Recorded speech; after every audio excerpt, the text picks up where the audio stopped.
Alors, je reprends. Joyeux Noël! Alors, je souhaite la bienvenue aux enfants qui n'ont pas de classe ce matin parce qu'il y avait des moniteurs qui étaient malades. Qui a été malade cette semaine?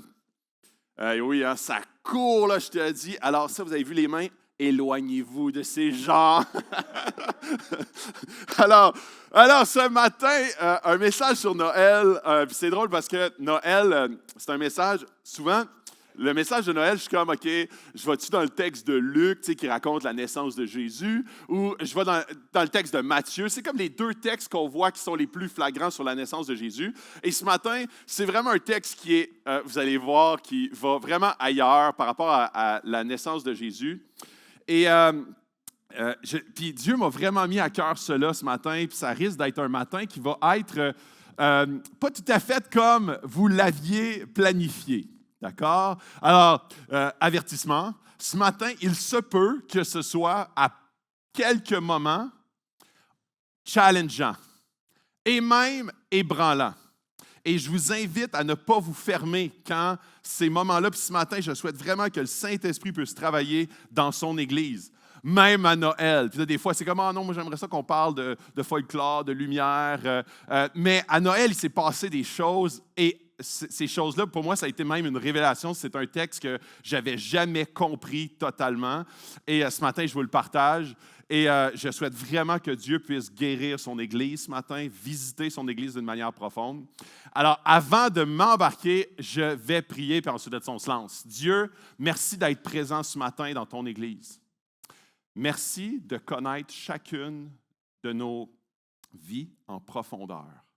Tu connais notre existence, tu connais, Seigneur, notre trajet, tu connais nos souffrances. Tu connais tout de chacun d'entre nous. Et ce matin, Seigneur, ton Église rassemblée est là. On veut, Seigneur, ouvrir les bras, ouvrir notre cœur pour entendre ce que ta parole et ton esprit a à nous dire.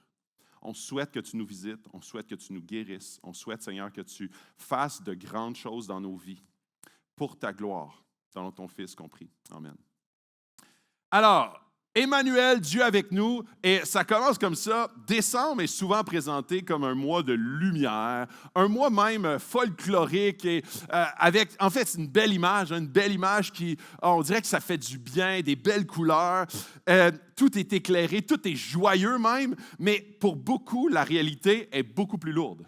En fait, saviez-vous en fait pas à Noël, mais le mois de décembre, c'est le mois le plus occupé pour la ligne d'écoute Je vis, la ligne d'écoute de détresse santé mentale sur le 811, qui est encore une fois la ligne de détresse santé mentale. C'est le mois le plus occupé. C'est le mois le plus occupé sur tout ce qui est la gestion de crise émotionnelle. Le mois de décembre, puis je ne sais pas pour vous, mais souvent ça évoque des souvenirs soit lumineux ou soit parfois sombres, de blessures du passé, des paroles que j'ai reçues, des éléments qui ont, en fait, Noël ou décembre est un amplificateur de ce qui se passe déjà. Et ce qui est déjà fragile se fragilise davantage. Ce qui est déjà lourd pèse encore plus fort. Des fois, quand il y a des éléments dans ta propre famille qui sont brisés, tu regardes les autres familles, puis c'est beaucoup plus lourd de vivre décembre. Ce qui était silencieux se fait entendre parce que décembre, c'est un amplificateur. Les tensions ne disparaissent pas à Noël. La fatigue ne ralentit pas, elle s'accumule. Parce que souvent, on est comme, les vacances vont faire du bien. Puis là, on a comme des parties, on se couche à 2 heures pendant 4-5 fois, puis on revient au travail, puis on est comme, je suis brûlé. Et oui, parce que décembre amplifie. La solitude ne se cache plus, elle se fait sentir. Et on n'est pas à part dans l'Église. On n'est vraiment pas à part. On ne flotte pas au-dessus de décembre en ne vivant pas cette lourdeur. Et on ne flotte pas au-dessus de ça juste parce qu'on croit en Jésus. Puis là, je veux faire attention parce que je ne veux pas dire juste comme si c'était minimisé, mais souvent, c'est comme si on a la tendance à penser que automatiquement, parce qu'on croit en Jésus, tous les éléments souffrants de la vie vont être moins souffrants. Et ce matin, vous allez comprendre pourquoi est-ce que c'est une discipline spirituelle que de fixer nos regards d'une façon particulière sur Jésus pour que nos épreuves puissent être passées plus facilement. Mais ce n'est pas un automatisme. Dans cette salle ce matin, il y a des gens engagés mais fatigués, des familles aimantes mais sous tension, des croyants sincères, mais lourds intérieurement. Dans l'Église, ce n'est pas un endroit où on réussit Noël. Dans l'Église, ce n'est pas un endroit où, OK, à Noël, OK, il y a plein d'endroits où est-ce que je peux démontrer ma tristesse, mais pas à Noël, parce que Noël, c'est lumineux. Et souvent, ça devient un piège. L'Église est un endroit où l'on cherche Dieu dans le réel et dans le vrai. C'est là que la vraie question surgit. Pas comment rendre décembre plus beau, où est Dieu quand décembre est lourd? Et c'est précisément cette question que la parole de Dieu répond ce matin. Avant de parler de ce que l'Église devient, il faut regarder comment Dieu agit dans la nuit qui est réelle. Dans la Bible, Dieu n'attend pas que le décor soit prêt, parfait, arrangé et qu'il sente bon. Dieu se pointe exactement dans la pénombre, dans les ténèbres. Il n'élimine pas la tension, il l'habite. La lumière brille dans les ténèbres, pas après, dedans. Cette vérité, c'est une vérité biblique. Elle est historique. À Berlin, décembre 1943, et je vous parle, puis là, j'ai une image qui est de Dietrich Bonhoeffer, qui est emprisonné sous le régime nazi. En fait, il fait froid, c'est de l'incertitude, il est amaigri, c'est un théologien, c'est un pasteur. À l'approche... Ah, j'ai pas la photo? Non? Elle n'est pas là? Bon. Puis il sait que la mort est possible. Il sait que la mort est possible et il écrit à sa femme, pour la veille de Noël, il dit ceci: « Ce n'est pas dans la fuite hors du monde que Dieu est avec nous, mais au cœur même de la vie réelle. » Ce Noël-là, il n'y a pas de liberté pour lui, il n'y a pas de célébration, il n'y a pas d'avenir clair, même sur sa vie. Et malgré tout, il dit, ce n'est pas dans la fuite hors du monde, ou ce n'est pas quand Dieu va régler mes circonstances que là, Dieu va habiter mes circonstances. Et c'est une conviction qui demeure. Dieu est présent même ici ce matin, peu importe ton état de cœur. Dieu n'a pas attendu que Bonhoeffer sorte de prison, il l'a rejoint en prison pour être une espérance vivante. Et la mauvaise nouvelle dans cette histoire-là, c'est que 2 semaines plus tard, il se faisait exécuter. 2 semaines plus tard, après avoir évoqué cette espérance-là, mais sa fiancée qui a reçu sa lettre a utilisé ces paroles-là pour être une parole d'encouragement pour elle, même dans la mort de son fiancé. Parce qu'elle se rendait compte à quel point il avait les yeux fixés non pas sur ses circonstances, mais sur Dieu lui-même. Et c'est exactement comme ça que Dieu agit encore aujourd'hui. Il ne commence pas par enlever la nuit, il commence par y demeurer et l'habiter. Au cœur même de tes circonstances, des événements qui peuvent être pénibles, il vient l'habiter. Avant toute transformation, il y a une présence. Et Noël en est la preuve. Et voici une autre question que Noël nous impose. Peu importe comment tu arrives ce matin, dans une saison facile ou exigeante, dans une période stable ou fragile, sur quoi repose réellement ta vie? Et c'est une question que je me repose tous les matins. Parce qu'une journée, ma vie, je peux être fixé sur Jésus et le lendemain, complètement l'oublier. Noël ne parle pas d'abord à nos émotions, il parle à nos fondations. Et ce matin, il y a 2 textes que je veux qu'on lise ensemble. Un texte que vous connaissez très bien et un texte que vous connaissez très peu. Le premier, c'est Jean 1, puis le deuxième, c'est Isaïe 9, OK? Et vous allez voir comment est-ce que ça... Je prie pour que ça soit une révélation pour l'Église dans ces 2 textes-là. En fait, Jean 1 fait référence à Isaïe 9. Et Isaïe a été écrit des centaines d'années avant la venue de Jésus. Isaïe 9 a été écrit des centaines d'années avant la venue de Jésus. Et Jean, quand il écrit le passage, il ne décrit pas comme la naissance de Jésus. Il décrit la venue de Jésus dans le monde. Et il fait référence à ce texte-là. Et ces textes ne sont pas pour commenter décembre, ils sont là pour déplacer notre regard. Alors, ça va nous aider à nous refocuser au bon endroit. Ils nous apprennent à lire notre monde, notre Église, notre réalité dès maintenant. Et pour que personne ne confonde Noël avec une simple scène de crèche. Alors ce matin, malheureusement, pour ceux qui avaient cette attente que j'allais faire dépeindre le portrait de la crèche, je ne le ferai pas. Ce matin, je vais vraiment plus focusser sur la venue de Jésus dans le monde. Jean commence là où tout commence. Jean 1, 1. Alors prenez avec moi vos Bibles ou votre application YouVersion et on commence par le premier verset de Jean 1 qui dit « Au commencement était la parole, La parole était auprès de Dieu et la parole était Dieu. Jean ne commence pas par la crèche, il commence avant Noël. Avant Bethléem, avant nos histoires personnelles, avant n'importe quoi, Jésus n'apparaît pas dans une urgence divine. Style, OK, là, il faut que je dépanne, il faut que je règle la patente parce que ça a l'air d'aller pas dans le bon sens. En fait, Jésus était là dès l'origine. Il a créé l'origine.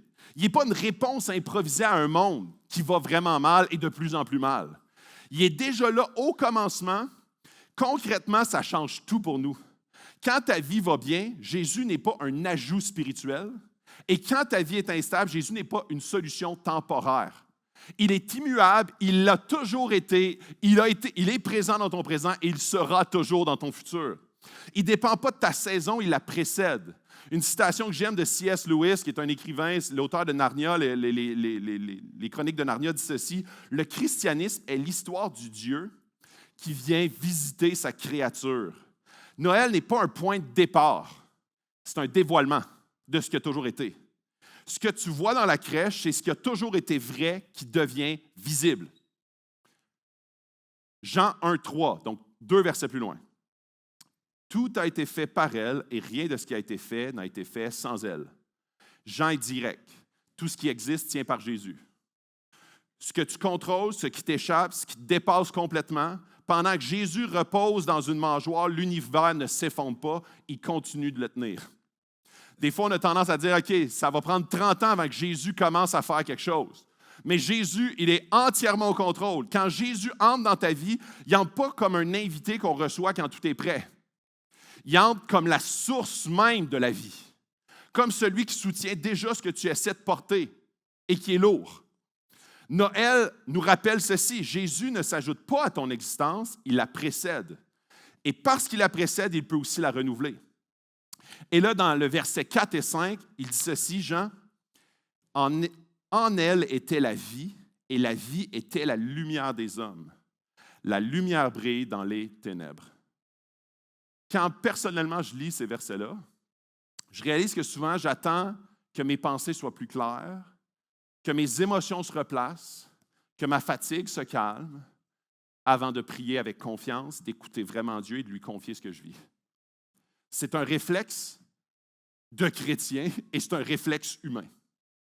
Avant de me sentir légitime et en droit de m'approcher de Dieu, j'essaie de régler ma vie, j'essaie de l'apaiser, j'essaie de faire le calme pour, là, m'approcher de Dieu d'une façon qui fait du sens.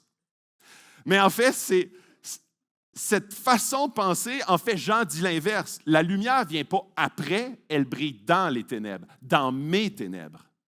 Dans mes circonstances qui sont lourdes, Dieu brille dans les ténèbres, dans mes ténèbres. Dans la Bible, la lumière ne sert pas seulement à rassurer, elle révèle, met en lumière, elle réveille, elle remet en mouvement. Alors, plus que j'attends de moi-même régler mes choses, et plus que je procrastine la présence de Dieu et de réaliser qu'il est là dans mes ténèbres. Tim Keller dit: Jésus ne vient pas seulement pardonner, il vient réveiller. Cette lumière ne choisit pas un décor parfait. Elle entre là où je vois plus clair, là où je suis confus, fatigué. Noël me rappelle que Dieu ne m'attend pas quand j'irai mieux. Il s'approche pour que la vie recommence.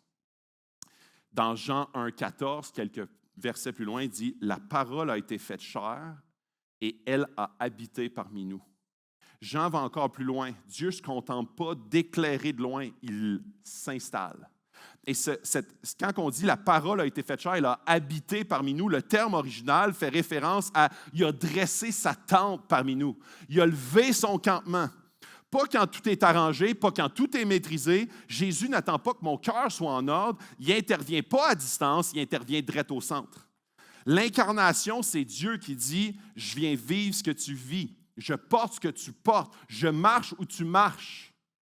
Jésus, pas seulement pour me sauver plus tard, il est venu habiter ma vie maintenant et faire naître une joie profonde et durable. Alors ça, c'est mon préambule, OK? Mon premier point, enfin, je viens de le passer. Maintenant, je vais aller dans, tu sais là, sous la surface. Et là, c'est là que ça risque de frapper un peu plus fort, OK? Alors, Isaïe 9. Et là, pour ceux qui tournent là, puis qui commencent à lire, ils sont comme « Hey, il n'y a pas rapport, lui, ça n'a pas rapport avec Noël, cette affaire-là. » Oui, ça a rapport avec Noël. Et c'est la première prophétie de la naissance de l'enfant qui va délivrer le monde. Isaïe 9:1. Le peuple qui marchait dans les ténèbres voit une grande lumière.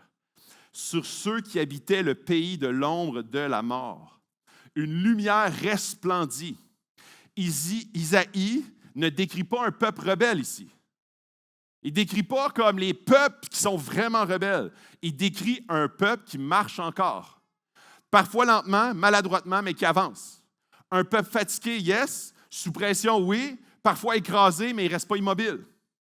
C'est important parce que Dieu ne leur dit pas « marchez mieux, marchez plus drette, marchez les fesses serrées, réglez vos affaires, puis après ça, je vais aller vous guider. »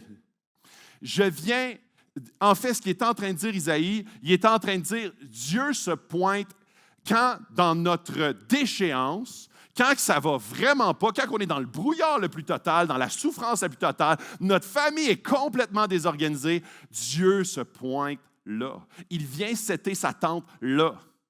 Il dit, regardez, une lumière arrive. Et là, c'est vraiment intéressant. Puis là, je vais sauter au verset 4, Isaïe 9:4. Et il dit ceci.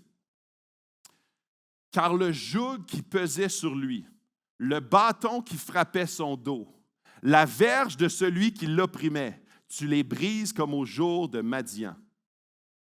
Verset 6, car un enfant nous est né, un fils nous est donné, et la domination reposera sur son épaule. On l'appellera admirable conseiller, Dieu puissant, Père éternel, prince de la paix.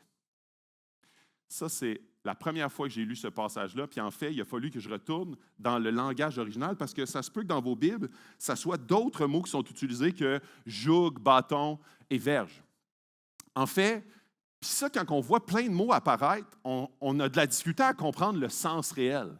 Et là, c'est pour ça qu'il a fallu que je retourne dans le sens original. Et c'est là que la richesse du texte m'a complètement ébloui.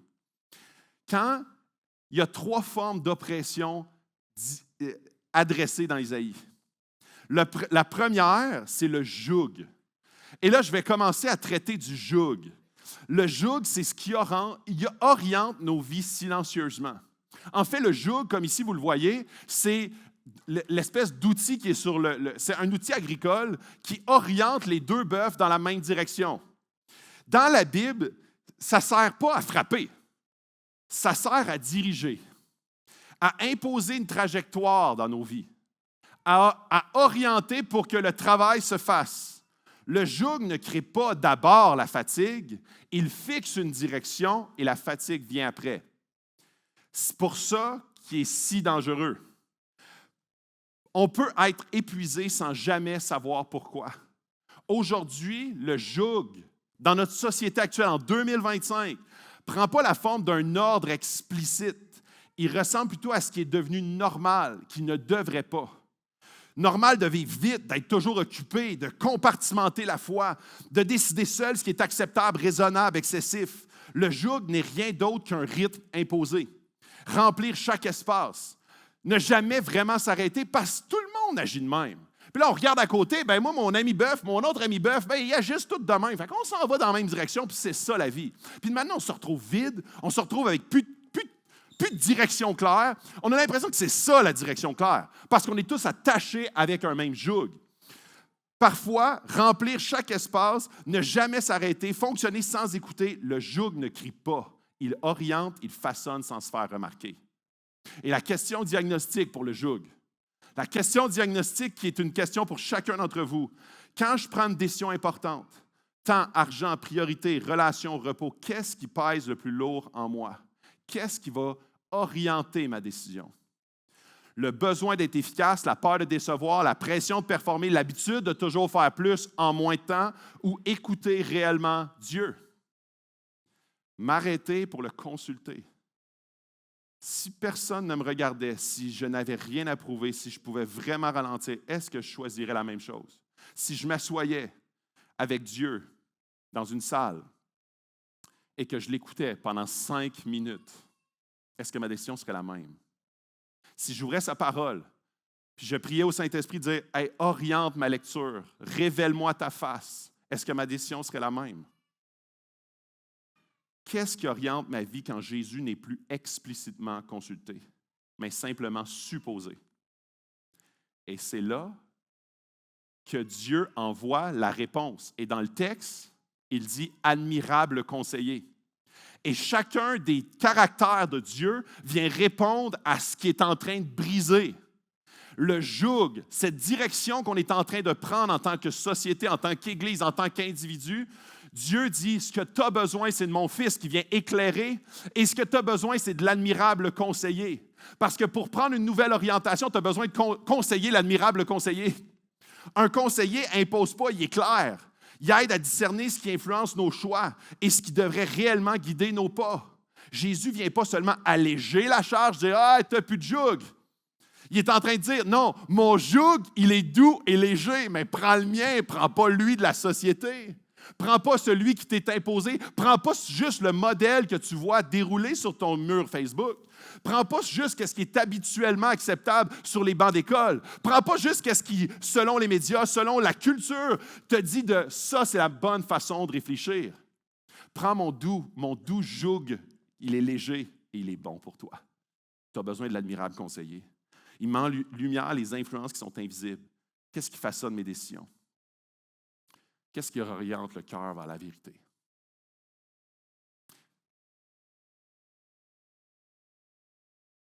Je veux prendre un temps ici pour prier. En fait, j'ai même écrit une prière. Je ne sais pas si ça va être affiché. Oh, elle est petite. Je pense qu'elle n'est pas complète. En tout cas, je vais la poster aussi sur la communauté. Je vous invite à prier cette prière-là. Je vais la prier maintenant, mais je vous invite à avoir un temps avec Dieu cette semaine pour prier cette prière-là. C'est une prière de guérison, une prière de révélation. Ou est-ce qu'on veut que Dieu, l'admirable conseiller, puisse nous révéler les jougs dans nos vies?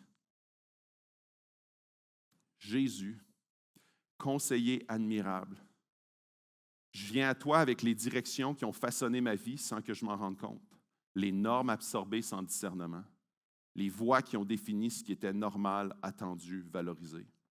Je reconnais que certaines routes ne venaient pas de toi. Elles ont orienté mes choix, mon rythme, mes priorités et m'ont éloigné de ta paix, de ta vérité, de ta vie. Aujourd'hui, je me tourne vers toi. Je renonce à tout joug qui ne porte pas ta sagesse. Je te laisse reprendre la direction. Sois mon conseiller admirable. Éclaire ce que je n'ai jamais questionné. Redresse ce qui est dévié. Réoriente mon cœur vers ce qui vient réellement de toi. Par ta parole, clarifie mes pas. Par ta sagesse, libère mon esprit. Par ta présence, enlève ce poids que je portais sans le nommer. Amen. Le bâton. Le bâton, c'est la contrainte subie. Dans Isaïe, ce n'est pas une image poétique. Et ce n'est pas des synonymes, là. Joug, bâton, verge. Puis là, c'est comme s'il utilise des synonymes, pas du tout. En fait, il est en train de nous donner des thématiques différentes et la réponse à ces thématiques-là. C'est un outil réel, le bâton. C'est l'instrument du contremaître. Ce qui frappe, ce qui impose par la force. Le bâton représente ce que nous n'avons pas choisi, mais que nous avons dû porter ou tolérer ou supporter. Le bâton agit de l'extérieur. C'est un outil de violence. C'est un outil contraignant. Il force, il contraint, il écrase sans permission, sans ta permission. Dans le texte, il désigne une autorité illégitime. Illégitime, non légale. Quelque chose ou quelqu'un qui a pris le contrôle sans consentement, sans respect, sans protection. Ça peut prendre plusieurs formes. Et je vais les dire lentement parce que je ne veux pas que tu les reçoives juste comme une rafale. Et je t'invite, s'il y a des mots que je dis qui t'allument une lumière, puis je t'invite dans ce processus-là que tu sois vraiment attentif au travail du Saint-Esprit dans cette écoute des mots que je vais te dire. Parce que ces mots-là peuvent être le début d'un trajet de révélation, Parce que la lumière qui vient, qui s'est incarnée dans les ténèbres, c'est pour mettre en lumière ce qui a besoin d'être mis en lumière. Alors, je t'invite, quand il y a des mots qui t'ont frappé, de les écrire quelque part, soit dans ton cellulaire ou dans un cahier de notes, pour prier sur ces mots-là, pour que Dieu puisse révéler s'il y a de ces bâtons-là dans ta vie qui ont créé des blessures. Et je commence par les blessures, des trahisons, des abandons, des mariages qui sont conflictuels, des paroles qui ont été humiliantes, répétées, des abus physiques, psychologiques, n'importe quelle blessure, même de ton enfance, des moments où est-ce que tu as manqué de sécurité, de protection, quelqu'un a abusé de toi, c'est des coups de bâton. Des injustices de tout ordre, monétaires, comme des dettes imposées, des dépenses financières subies, des salaires injustes, relationnels, du rejet, du favoritisme, des manipulations affectives, institutionnelles, des abus d'autorité, décisions arbitraires prises sans considération humaine. C'est des injustices que tu as subies, c'est des coups de bâton que tu as subis. Des abus spirituels, contrôle par la culpabilité, autorité écrasante, émotionnelle, chantage affectif, peur entretenue physiquement, violence explicite, des paroles qui t'ont marqué, des mots de mort, comme j'aime les appeler, des mots que tu te souviens, chaque mot, chaque lettre à l'intérieur des mots prononcés contre toi, des mots qui ont été prononcés trop tôt dans ta vie ou trop tard, trop fort, trop souvent. Étiquette collée, toi, tu es juste un. Une identité qui c'est venu modifier ton identité. Tu te sens profondément comme ça. Négligence répétée, des phrases devenues une voix intérieure. C'est des coups de bâton. Le bâton ne cherche jamais ton accord. Il s'impose, il laisse des traces.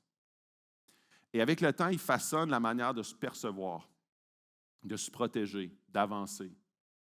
Beaucoup apprennent alors à encaisser, à se taire, à survivre, mais pas à être libre. Une question pour toi. Y a-t-il dans ma vie quelque chose que je n'ai jamais choisi, mais qui influence encore mes réactions aujourd'hui?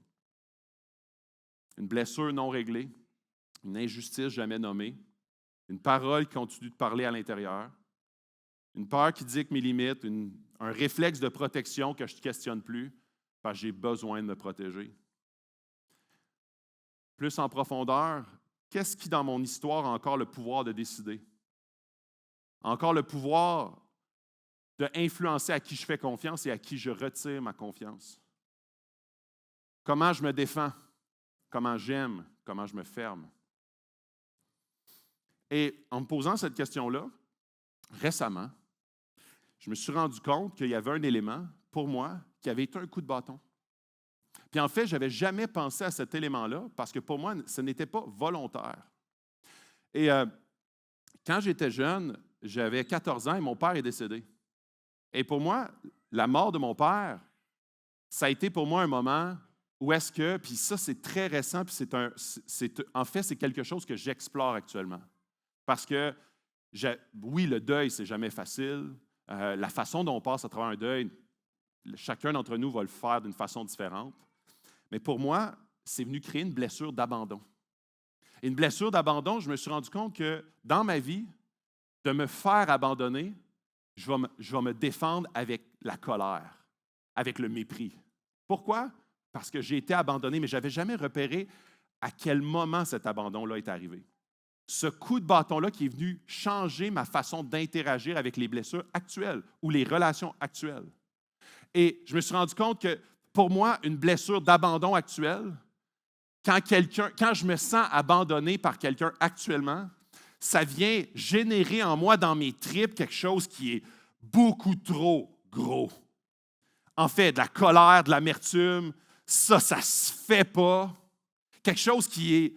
En fait, c'est un mécanisme de défense relié à un coup de bâton à répétition. Je me suis fait abandonner par la mort de mon père. Ce n'est pas de sa faute, c'est un cancer. Et souvent, que ce soit volontaire ou pas, cette blessure-là reste quand même indélébile.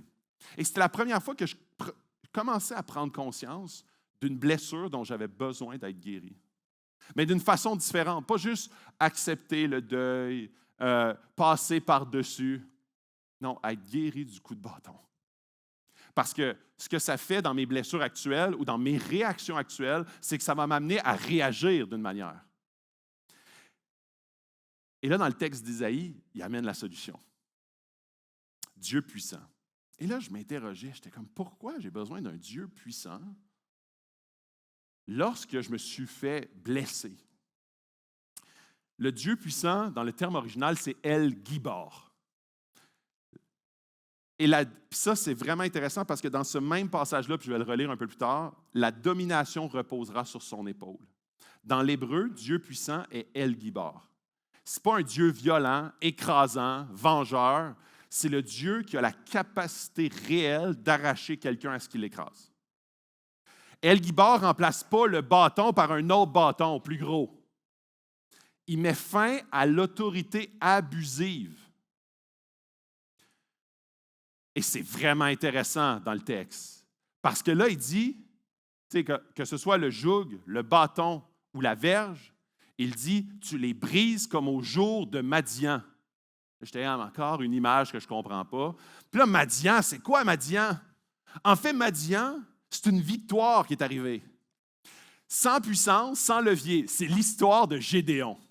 Gédéon, c'est comme un commandant de l'armée. Puis là, ils ont une bataille contre les Madianites, qui sont des dizaines de milliers de soldats avec beaucoup de barbe et de la testostérone.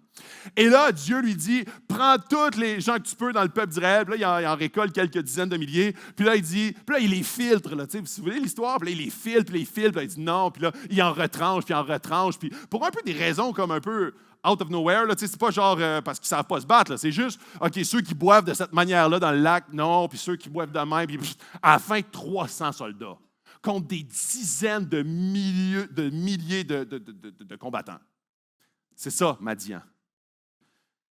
Madian, c'est une victoire sans puissance humaine, c'est une évidence. Sans levier humain, sans armée suffisante, elle était clairement insuffisante. Sans stratégie crédible. Dieu puissant, ce n'est pas Dieu qui nous aide à mieux supporter l'inacceptable. C'est Dieu qui intervient là où aucune force humaine ne peut intervenir. Quand on parle de blessures du passé, le problème n'est souvent plus seulement ce qui s'est passé. La solution n'est pas que Dieu me fasse oublier que mon père est décédé. N'est pas de m'amener un déni plus efficace. C'est de guérir ce qu'aucun psychologue ne peut guérir. C'est de faire ce qu'aucun humain, c'est pas genre, OK, on va prendre assez de soldats, puis une stratégie, puis ça risque de fonctionner pour que cette blessure-là puisse s'extirper, puis elle ne sera plus là. En fait, ça prend une démarche spirituelle, divine, le Dieu puissant. El Gibor. Le problème, c'est que cette blessure dirige encore. Elle influence mes réactions, façonne mes peurs, dicte des mécanismes de protection, parle à l'intérieur de moi. La blessure n'est pas juste un souvenir, elle est devenue une autorité. C'est une catastrophe. C'est précisément là que Dieu agit puissamment. Il ne nie pas la douleur. Il ne demande pas d'oublier. Il ne dit pas « sois fort ». Il retire à la blessure le droit de gouverner. La domination reposera sur son épaule. C'est ça que ça veut dire. Il dit dans le texte, la domination de Dieu qui est bonne pour toi, elle reposera sur son épaule. Concrètement, ce qui t'a marqué n'a plus le dernier mot. Ce qui t'a écrasé ne définit plus ta valeur. Ce qui t'a blessé ne dirige plus ta vie. Dieu puissant ne nous apprend pas à vivre sous le bâton. Il reprend l'autorité sur ce qui nous dominait. Tu as peut-être bien appris à survivre avec ta blessure. Dieu, il veut te guérir en profondeur et la domination reposera sur son épaule.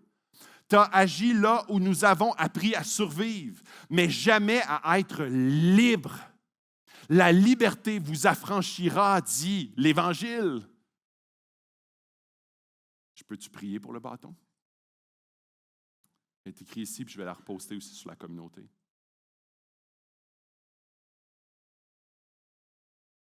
Seigneur, je t'apporte les coups que j'ai reçus, les blessures que je n'ai pas choisies, les injustices subies, les abus, les trahisons, les paroles qui ont laissé une marque. Je t'amène la mort de mon père, l'abandon,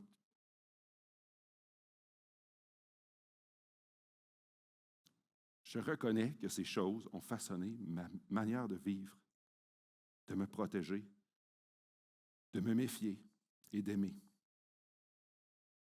Je te demande d'intervenir là où je n'ai jamais eu de levier. Viens briser ce qui m'a dominé sans mon consentement et sans ton consentement.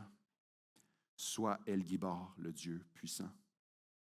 Par ta puissance libératrice, reprends l'autorité sur ce qui a abusé de la sienne. Que ce qui m'a frappé ne me définisse plus. Amen.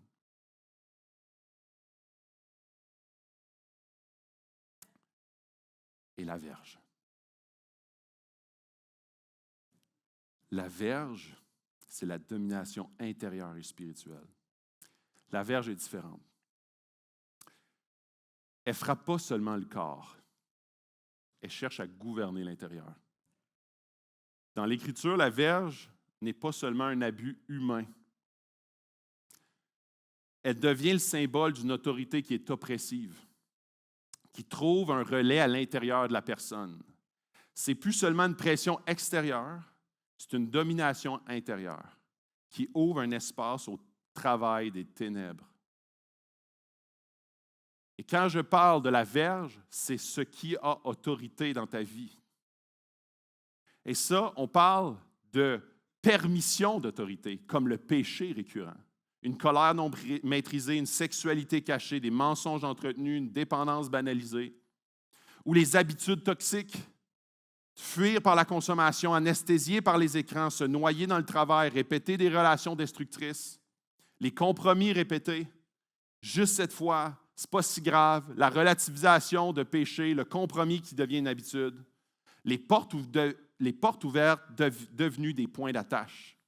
Un ressentiment gardé, le pardon refusé, la honte cachée, blessures jamais exposées, les ondes protégées de la lumière. Ce que la Bible révèle, c'est que le mal ne force pas toujours.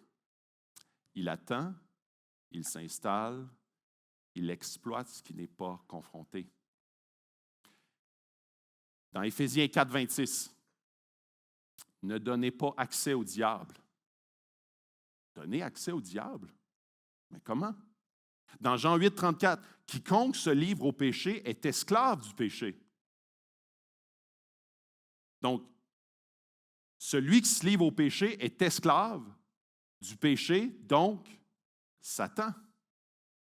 La verge ne s'impose pas toujours violemment. Elle progresse par tolérance, par fatigue, par silence, par compromis. Ce qui commence comme un choix peut devenir une habitude. Ce qui devient une habitude devient un lien. Ce qui devient un lien peut devenir une oppression.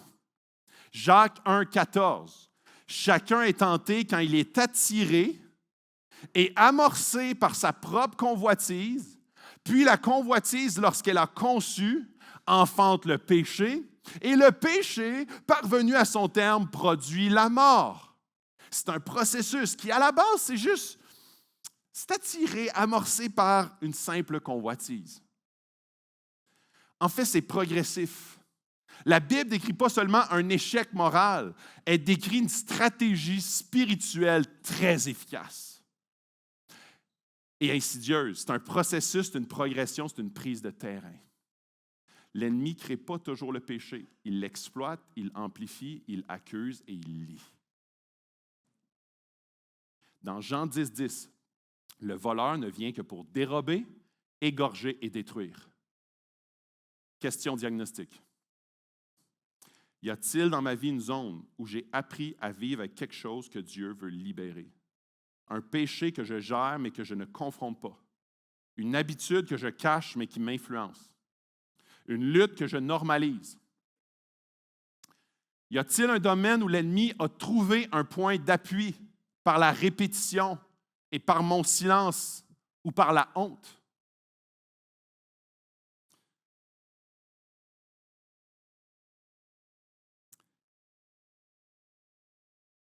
Et là, la réponse de Dieu ou la solution de Dieu, c'est le Père éternel. La réponse de Dieu à la verge, c'est d'être notre Père éternel. Dieu ne combat pas la verge par une domination plus forte encore. Il la désarme par une paternité. Tu n'es pas fils et fille de Satan, tu es fils et fille de Dieu. Un père qui restaure l'identité, avant de briser un lien, il affirme une filiation.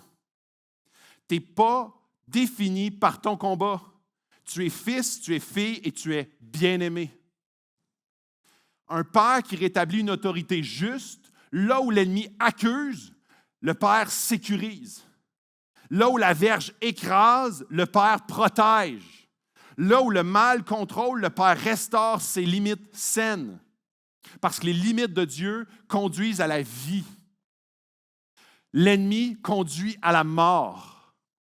Un père qui retire l'autorité aux ténèbres par le péché, la peur, la blessure, certaines choses ont pris trop de place. Dieu ne reprend pas ce qui ne lui appartient pas. Il retire l'autorité à ce qui n'aurait jamais dû gouverner ta vie.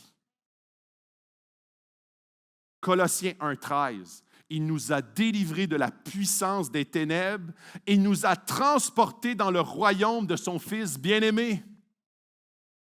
Là où la verge liait, le Père libère.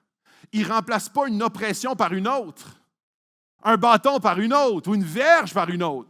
Il restaure une autorité relationnelle, paternelle, de filiation inconditionnelle, la vérité, la lumière fondée sur son amour qu'il a prouvé en envoyant son Fils Jésus mourir à la croix pour chacun d'entre nous. Donc la croix devient une révélation constante pour me libérer de cette autorité-là.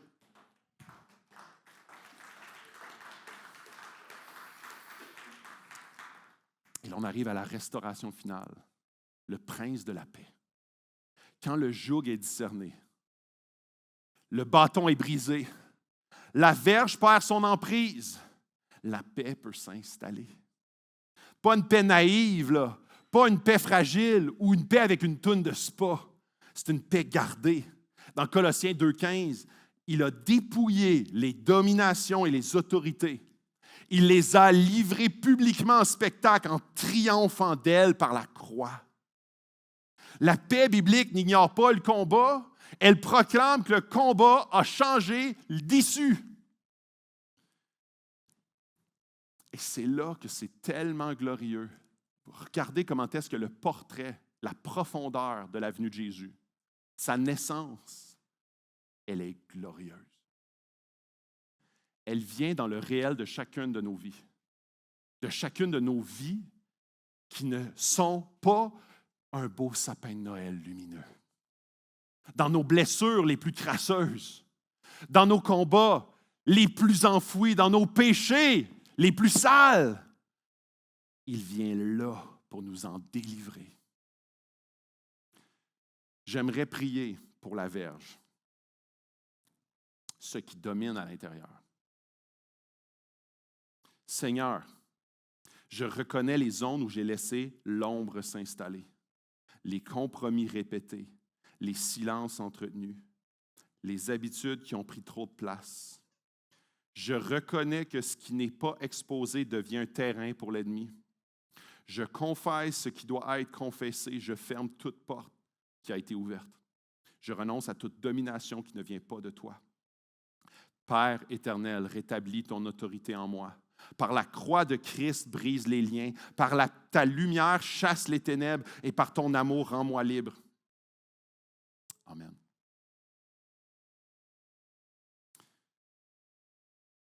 Et Isaïe termine, et la domination reposera sur son épaule. Pas sur la sienne, pas sur tes capacités, pas sur ta constance, pas sur tes épaules qui sont fragiles.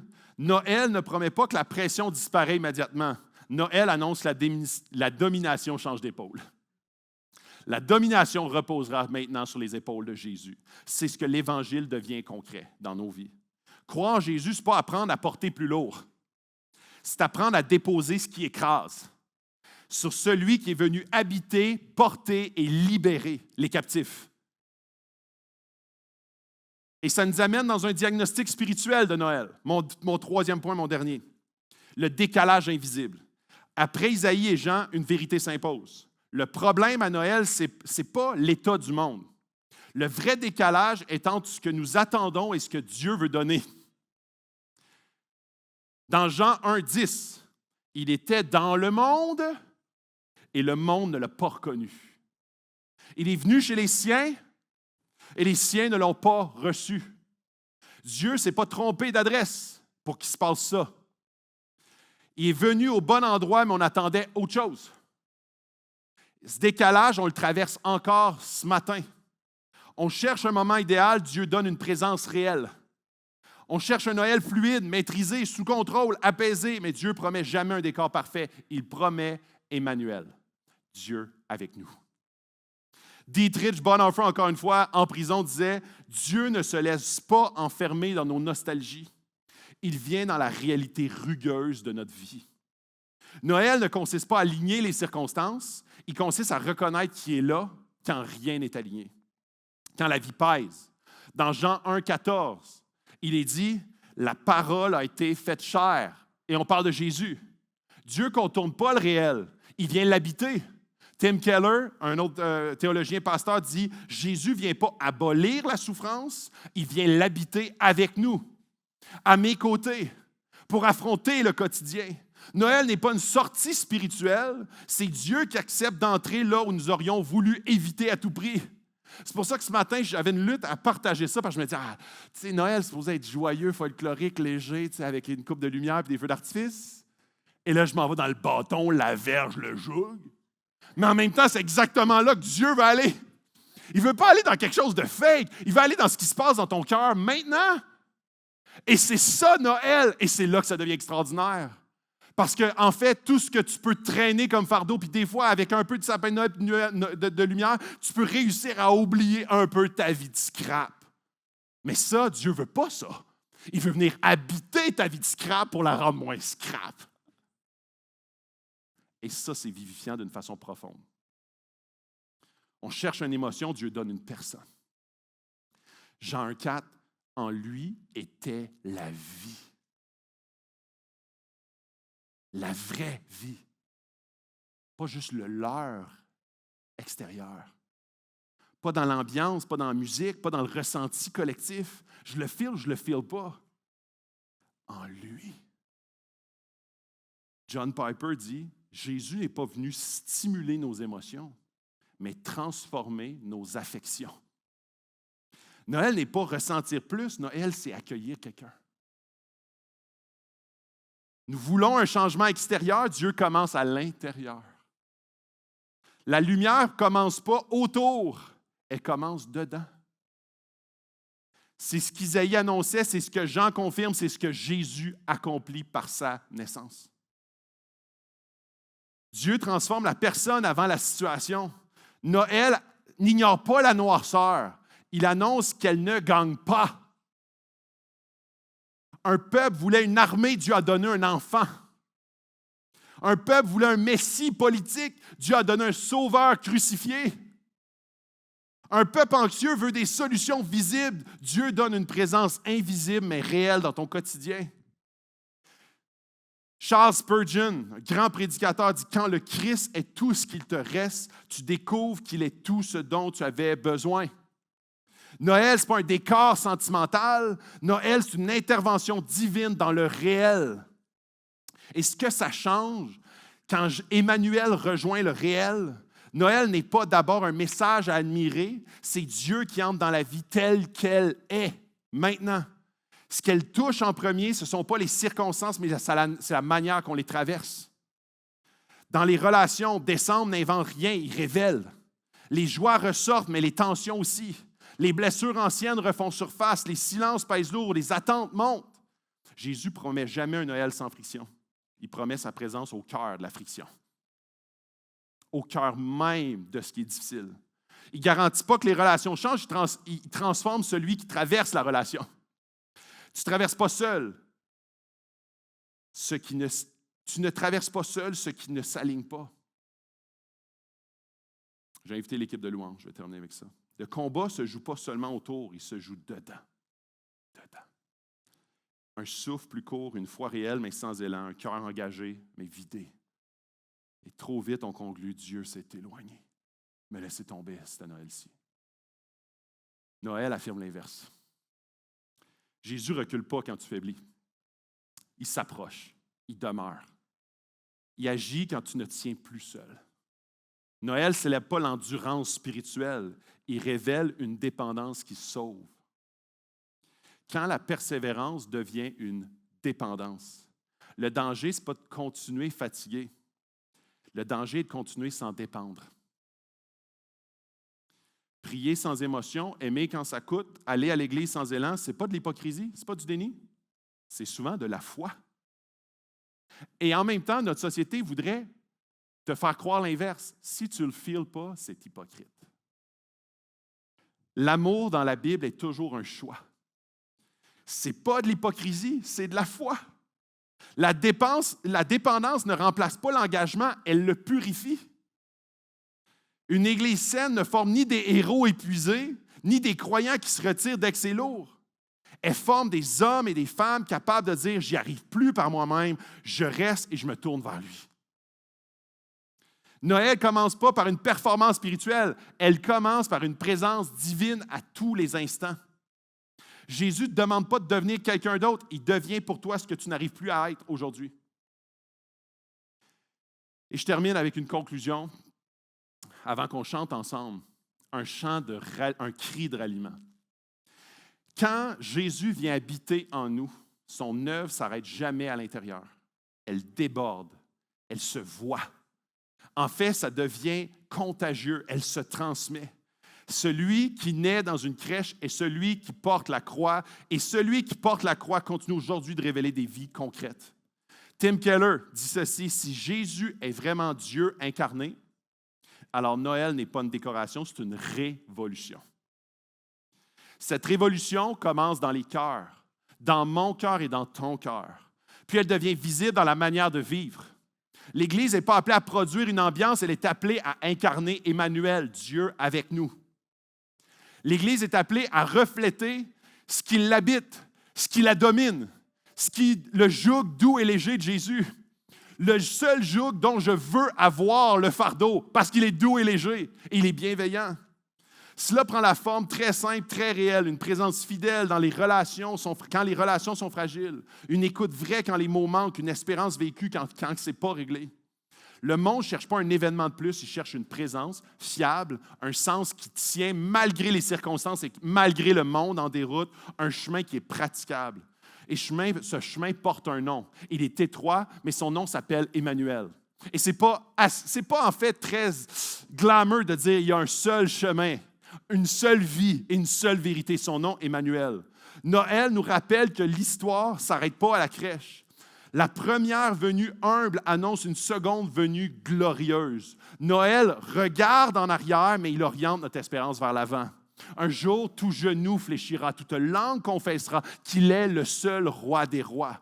Un jour, tout le monde va être d'accord qu'il est le chemin, la vérité, la vie. Emmanuel, Dieu avec nous. C.S. Lewis dit, pour ceux qui appartiennent au Christ, la vie présente n'est que la couverture. Le véritable livre commence après. Quand on relit Isaïe, Jean, quand on regarde le monde dans lequel Jésus est entré et quand on regarde la nôtre, une vérité s'impose.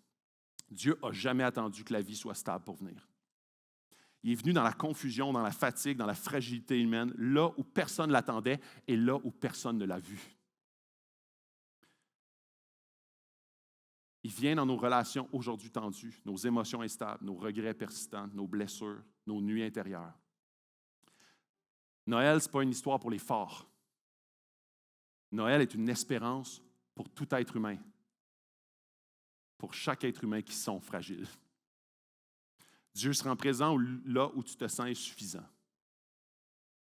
Dieu habite ce que tu aurais voulu éviter. Dieu fait naître sa lumière dans ce que tu appelles une nuit. Alors, peu importe que ton mois de décembre contient, peu importe ce que tu portes, peu importe ce que tu caches ou ce que tu crains, Jésus ne promet pas un Noël parfait, il promet sa présence. Emmanuel. Prions ensemble.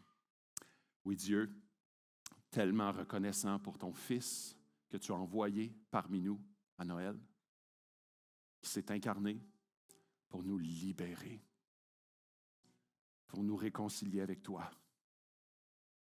Jésus, on veut t'adorer ce matin pour ton obéissance parfaite, pour le travail que tu fais dans nos vies, dans nos cœurs, pour ta libération, pour la guérison. On te prie, Dieu, que cette année 2026 soit une année où tu visites chaque personne de cette Église dans les profondeurs de ces ténèbres pour apporter ta lumière. On désire, Seigneur, que tu viennes nous transformer de l'intérieur et que par la suite, nous puissions devenir des témoins fidèles de Jésus-Christ dans notre quotidien. Débordant de ta lumière, débordant de ta paix, ton amour et ta joie. Seigneur, mets en lumière les jougs dans nos vies, les bâtons qui nous ont blessés. Seigneur, que tu puisses briser les liens du péché, les dominations du monde des ténèbres qui ont commencé, Seigneur, avec leur sceptre et leur domination à prendre racine en nous. On veut que ta vérité nous rende libres. Et Seigneur, tu nous dis de prendre ton joug parce qu'il est doux et léger. Et c'est ce joug qu'on veut prendre ce matin ensemble en tant qu'Église, en tant qu'individu, en tant que couple, famille. On te prie, Seigneur, que cette année, Noël, ne soit pas une année où est-ce qu'on essaie de faire abstraction à ce qui se passe réellement, mais on veut que tu viennes nous visiter en profondeur, dans les plus profonds retranchements pour une guérison profonde. Merci, Jésus, pour ta vie, pour la vie que tu apportes à ton peuple, pour ta lumière qui éclaire. On veut t'adorer et te glorifier. On t'aime. Amen. Je vous souhaite un joyeux Noël. On va chanter ensemble Minuit chrétien. Je vous invite à vous lever. Et je vous invite à chanter ce chant comme un cri de ralliement, un cri d'église, un cri d'adoration, un cri du plus profond de nos cœurs, de tous les cœurs qui sont dans cette salle, que nos voix puissent s'élever vers lui, vers celui qui a donné sa vie, notre roi des rois, Jésus.